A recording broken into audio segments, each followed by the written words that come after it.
Hey, what's going on, guys? Roniboney here, to be sure, bringing you a video on how to create a PC that will outpower the next gen consoles. I got called out in a video by a guy called Andrew Peoples. He didn't like what I had to say. I don't mind. Honestly, I don't mind. People are entitled to their opinion. Peoples is entitled to his opinion.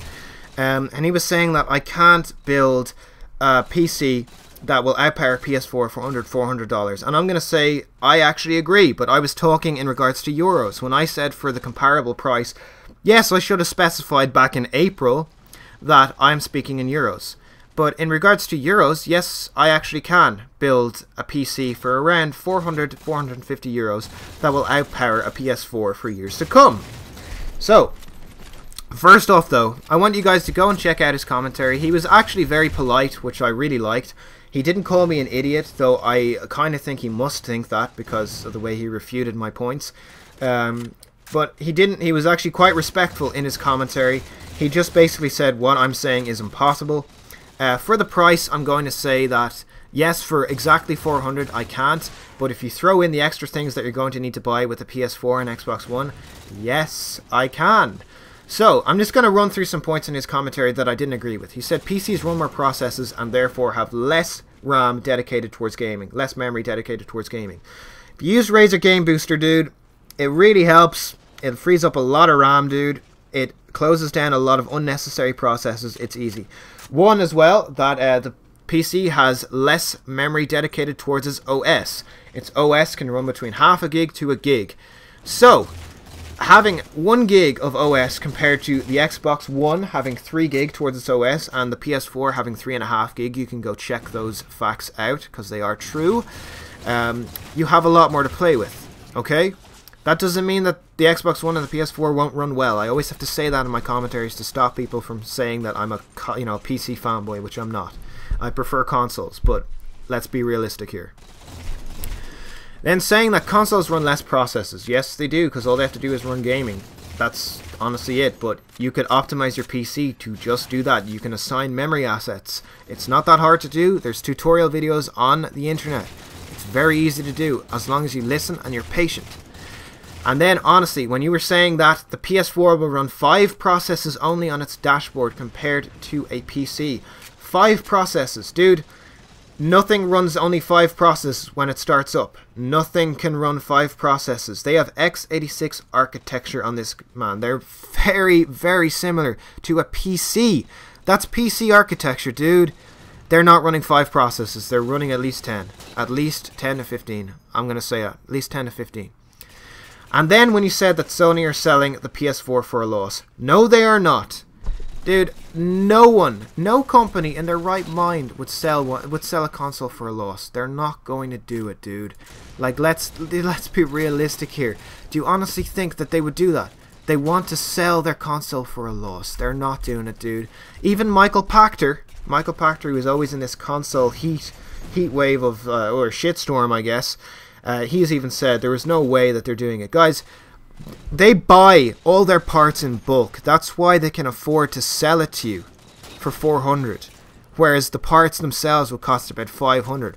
They are making a profit on this, man. They are making a profit, okay? They would have to make a profit. They're not just making their money from software sales. If software sales plummet, if a game isn't exactly the best game, where is their money being bought back? They have, like even thinking about that point, man, is just nonsensical. That they're not making money. They're making a loss on their hardware. No, they're not. That's bullshit. Honestly, that's bullshit. Alright. So back onto the actual meat and potatoes of this commentary. On building, I'm clicking here because I'm just clicking on it. I've written down on Notepad some actual systems that I would build. Okay, so this is going to be, I'm going to start off on the lowish end. Okay, I'm going to start off on the low end, something that could be comparable to a PS4.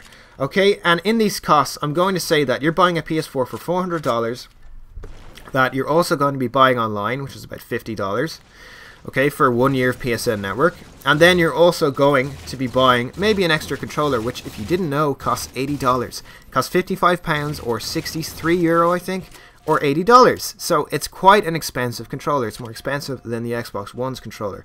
So I'm going to assume that you're buying a PS4 just to have an all-round console. So that, you know, that's fine. No harm done there. No harm done at all. Maybe you're buying a headset for it. I won't include that though. So let's say you're spending $80 on an extra controller, and you're spending $50 on the PSN network. So that's $130 extra. So that's $530. I have several builds that can either match it, and one that will actually outpower it. So here we go. One that will match it. Now this is excluding a Windows license, so you might actually have to buy a Windows license here. If you guys don't know how to, you know, either get one for free, you may have to buy a Windows license. If you don't want to, you know, steal Windows, then you're gonna have to buy a Windows license. Now what you could do is you could ask a buddy of yours who has a Windows 7 disc or a Windows 8 disc, hey bro, can I borrow that disc, and then just buy a key online. They cost about $15. It's easy to do, and it's very, very cost effective. So I'm going to go into it. Okay, here's my lowest range one that I would build. So for the CPU, an AMD Phenom 2 965 3.4 gigahertz quad-core processor. Okay, so I know that the PS4 and the Xbox One are 8 cores. I know that. That's to future-proof them. That is to future-proof them.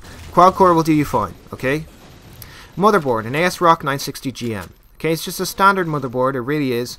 It can support up to 16 gig of RAM. If you have faster RAM anyway, you'll be able to run games a lot faster and crisper anyway. So if you upgraded your RAM, you know, Bob's your uncle. Honestly, 16 gig of RAM is going to outpower 8 gigabytes of GDDR5 on the PS4 easily.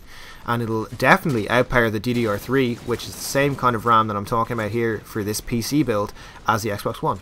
So, for storage, we're going to have you on... Yeah, well, actually, in regards to memory, I'll do memory first. A Patriot Intel Extreme Master, 2 4GB sticks of DDR3. Okay. For storage, Seagate Barracuda 500GB, 7200 RPM internal hard drive. That's fairly standard. It's fairly cheap. That's the same amount of memory you're going to get in your console. Video card, you could run a Radeon 7850 2GB card, or you could actually run a Nvidia 660 if you wanted, 660 Ti. They're actually quite comparable. It just depends on which one you guys like. Some people just prefer one or the other.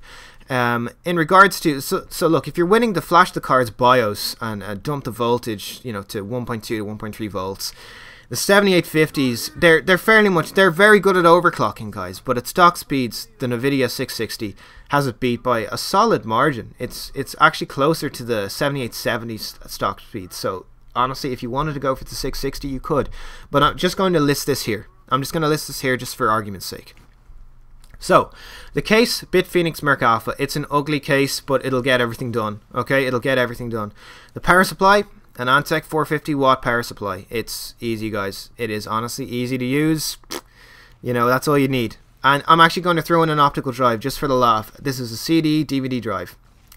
I'm going to throw it in. That's about $20. A Sony AD 7280S. Easy. Easy, guys.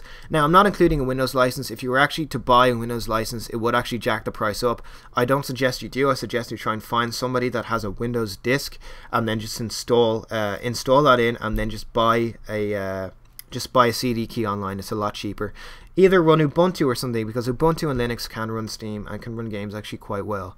But you will need a Windows license if you're going to run these properly.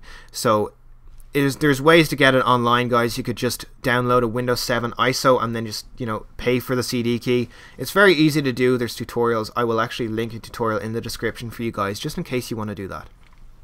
Okay, so that's my low-end build. Now that low-end build will outpower a PS4. You have 8 gigabytes of DDR3 RAM, which deals with smaller tasks, and you have a 2 gigabyte GDDR5 graphics card that actually runs quite well.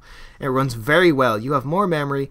You're going to be able to run things. Now, this guy, Andrew People, said that you couldn't run 30 to 60 frames per second. Yes, you can on this. It's very easy. Sorry, I need to snort some mucus. There we go. That was disgusting. Okay, so here's the one that I would actually build. Here's something that I would build. Now, personally, I wouldn't want this system myself. For me, it's a little bit underpowered. I do video editing. I use Photoshop, that kind of thing.